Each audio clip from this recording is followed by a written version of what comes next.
પ્રકરણ 18 એકલો જાને રે.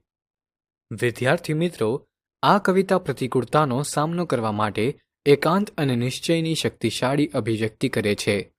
તે આત્મનિર્ભરતા અને હિંમત પર ભાર મૂકે છે.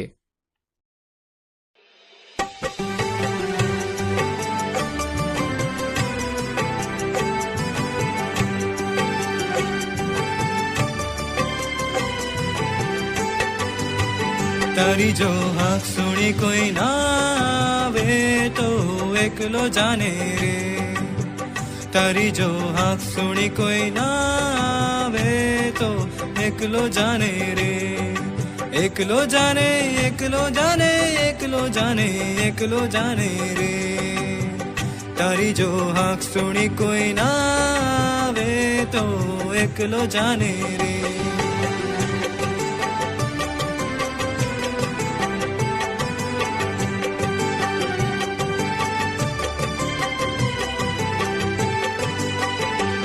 જો સૌના મો સિવાય ઓરે ઓરે ઓ ભાગી સૌના મો સિવાય જ્યારે બેસે મો ફેરવી સૌ ડરી જાય ત્યારે હૈયું ખોલી અરે તું મન મૂકી તારા મનનું ગાણું એકલો ગાને રે.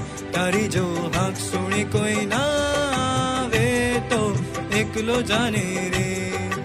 એકલો જાને, એકલો જાને, એકલો જાને, એકલો જાને રે.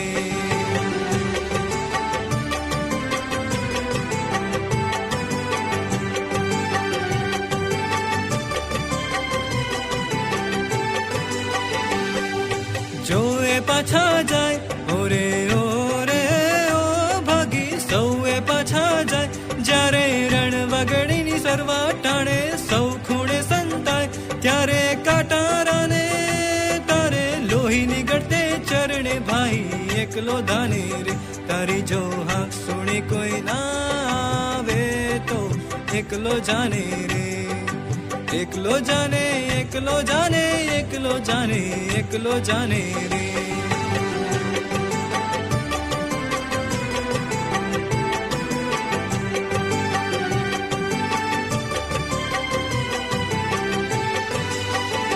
જ્યારે દીવો ના ઘરે કોઈ ઓરે ઓરે ઓ ભાગી દીવો ના ઘરે કોઈ જ્યારે ઘન ઘેરી તુફાને રાતે 12 વાસે તને જોઈ ત્યારે અભની વિજય તું સળગી જઈને સૌને દીવો એકલો થાને રે. તારી જો હાક સુણી કોઈ ના આવે તો એકલો જાને રે. તારી જો હાક સુણી કોઈ ના આવે તો એકલો જાને રે.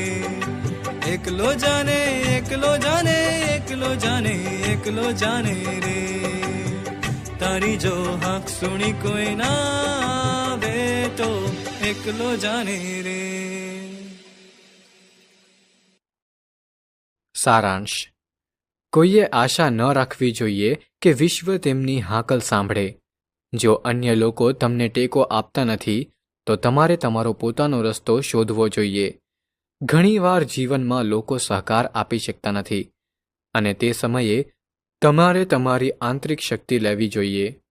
લોકો તમારાથી દૂર થઈ જાય ત્યારે પણ તમારે તમારી હિંમત જાળવી રાખવી જોઈએ અને આગળ વધતા રહેવું જોઈએ.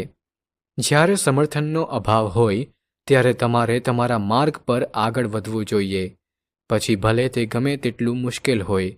જ્યારે કોઈ મદદ માટે આગળ ન આવે ત્યારે તમારે તમારા આંતરિક પ્રકાશને પ્રગટાવવો જોઈએ, જે અન્ય લોકોને માર્ગદર્શન આપી શકે. જીવનમાં આત્મવિશ્વાસ, સંઘર્ષ અને સહનશીલતાનું સરસ ઉદાહરણ છે આ કાવ્ય. માનવીએ પોતાના પર ભરોસો રાખીને દુનિયાની પરિસ્થિતિઓ સામે મજબૂત રહેવું જોઈએ.